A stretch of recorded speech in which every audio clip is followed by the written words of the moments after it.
What size garden beds should I make? That's a question we've gotten a lot over the years. And as we were setting up our gardens last year, it's a decision we had to make all over again. So today we're going to talk through a few things you might want to consider so you can lay out your garden as efficiently as possible. We'll talk through bed and path sizes, and we'll also get into a little bit of staking at the end, what we currently do to stake our flowers, and maybe what we've done in the past. So if this interests you, stick around for a few more minutes. So when I set up my garden, I knew that I wanted about 4-foot wide beds for several reasons. We have some low tunnel hoops, and those can be used for season extension for your crops. And I also use them to attach my netting to. Those are all 4 foot wide. I just wanted to be able to easily move my beds around. So let's say I'm growing ranunculus in one bed one year, I want to be able to move it to the next one, like do crop rotation easily. I wanted everything kind of the same size. I went with about 15-foot long bed. I just like things broken up a little bit more. Looking back, I could probably just have done like a 30-foot row instead of 2 15s. But I want my garden to have a little more of a cottage garden feeling. Like I don't want it to be this overwhelming cut flower garden. That's the benefit of shorter rows, I think, is it's less overwhelming. Like that's something I liked in our old garden is you could just whip through a bed and either mulch it or weed it or plant it. And it wasn't just this like 100-foot row that you were staking down.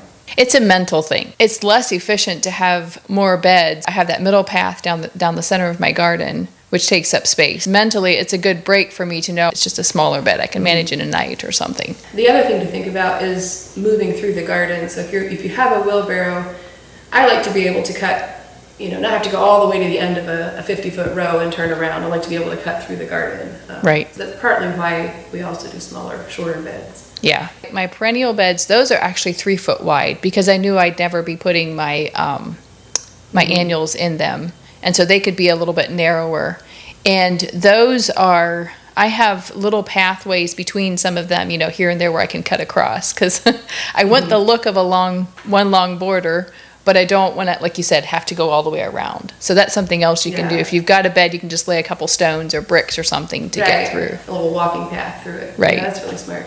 So in my garden then, I kind of did the opposite of what you did. I have one bed that's 4 foot because we had, that's the size of the hoop bender.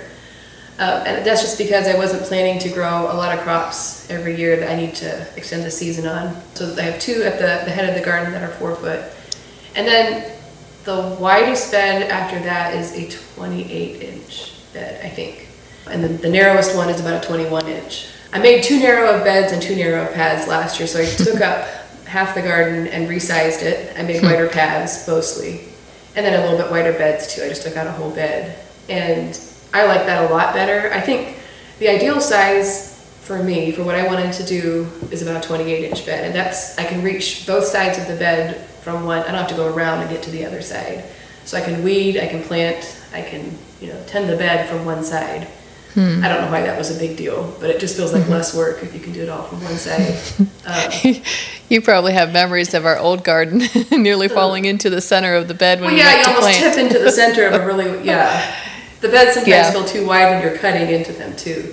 Then the 21-inch bed was too narrow. I had planted that for single row dahlias. Well, I moved my dahlias to a new spot, and it's too narrow. I planted zinnias in them the other night, and I could only get about 2 rows of zinnias in that whole bed. So it's not very efficient. I have more path than garden right now. I do have different types of beds in my garden. Like some are dedicated just to dahlias, and those are not 4 foot wide. Those are anywhere from 20 to 22 inches, somewhere in there, just under 2 feet wide. For my dahlias, and I just planted them single row. I've got about 6 rows. So those bed sizes are different than all the other sizes in my garden. One other thing I do take into consideration is, what am I netting? What I mean by netting is the Hortonova netting that is a plant support. You fasten it horizontally and then your plants grow up through it, and it helps to keep plants upright. You can buy 3 foot wide and 4 foot wide netting. So if you want to be efficient with that, you could plan your beds according to that if you know you're going to be using Hortonova netting. Something that we've done for narrower beds then is just cut the 4-foot netting in half. Right. And that does a narrow bed fairly well. But Like dahlias. Right. So like for a 28-inch bed, I'd probably just get the 3 foot and leave that. Just use the whole 3 foot width. Or if you're You like can always me, trim you'll... off the sides. I do. Yeah. One thing to consider is how many plants you can get in a bed.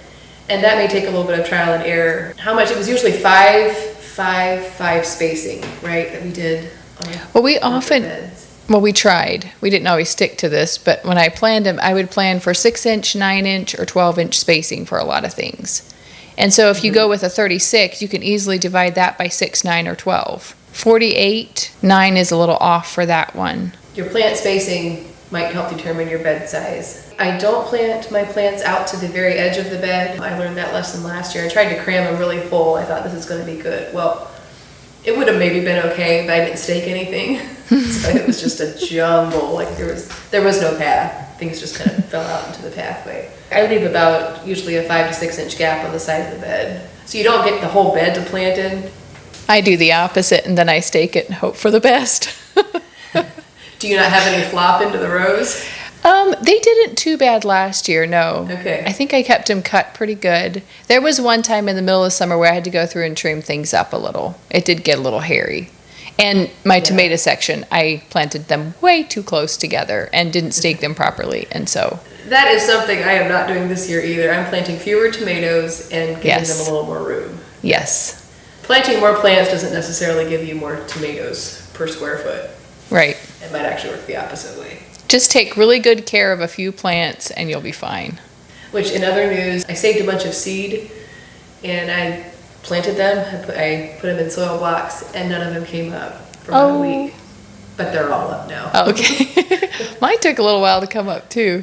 Speaking about staking or not planting your things out to the edge, I tend to like wider pathways then. I like a 3 foot wide path because if I do plant all of my beds right up to the edge, I've got still a little bit of room even if they come into the path a little bit. But I do use a wheelbarrow if I'm, mulching stuff or if I'm weeding even. So I need to be able to get around my garden easily. Another reason I like a 3 foot wide path is because there is better airflow. 2 foot would be okay in a lot of situations, but here in Ohio, we have such humid summers and we can get such a problem with mildew. I like to give as much opportunity for the air to flow through the garden as I can, just so that the plants dry off and aren't so susceptible to disease. And what I've started to do is, we buy the path, the row cover in 36-inch widths. I've started holding it back 8 inches under, so it's a 28-inch wide strip.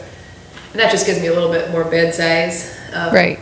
But that, I can get a wheelbarrow through that yet too. So you can probably bring it down a little bit if you need to, if you're not so worried about dampness and mildew and whatnot. Right. But most of my paths are 28 inches. The ones that dissect the garden are 36. So for staking, do you have mostly T-posts in your garden? I have T-posts for my dahlias. Then I also I used the hoops last year for, I just fastened the netting foot off the ground up the hoop, and that worked okay. I did also get a few of those green garden stakes. They're 5 foot long. You get them at Lowe's or somewhere. Did those work okay? I chopped them up. I thought about getting those. Yeah, they worked fine. I used them. They're stable in the garden. They don't wobble too much. Yeah, you just have to give yourself plenty of space. You want to pound them in pretty good.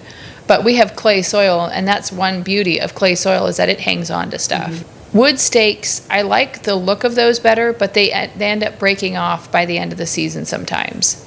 I had got some fence posts at Tractor Supply last year to do, and they actually worked pretty good as long as the netting was low on them. They're plastic, so the higher up the netting goes, the more it pulls them in and kind of pulls them. Oh, I see. Myron's been trying to help me troubleshoot that one.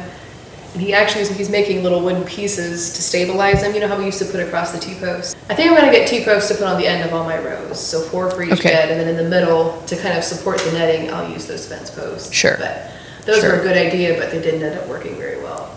Yeah. Probably because we have sandy soil and they can tend to move a little bit. Sure. You might see some real sketchy looking posts pop up in my garden. That should be interesting. Here. Yeah. Hey, you have to be resourceful if you're a gardener. You don't always have all the money you want to use, and posts are expensive. I mean, if you get, I don't know how many hundreds we have spent on posts throughout the years. Like you think you have enough, and then nope, we need another 20 this year. You know? Yeah. The good thing is they last for a long time, so it's worth the investment. I don't know how to end it. I don't know either. Let's just go dreamily off into the distance. I'll just sort of fade the talking out. Just like float away. Crank the music up.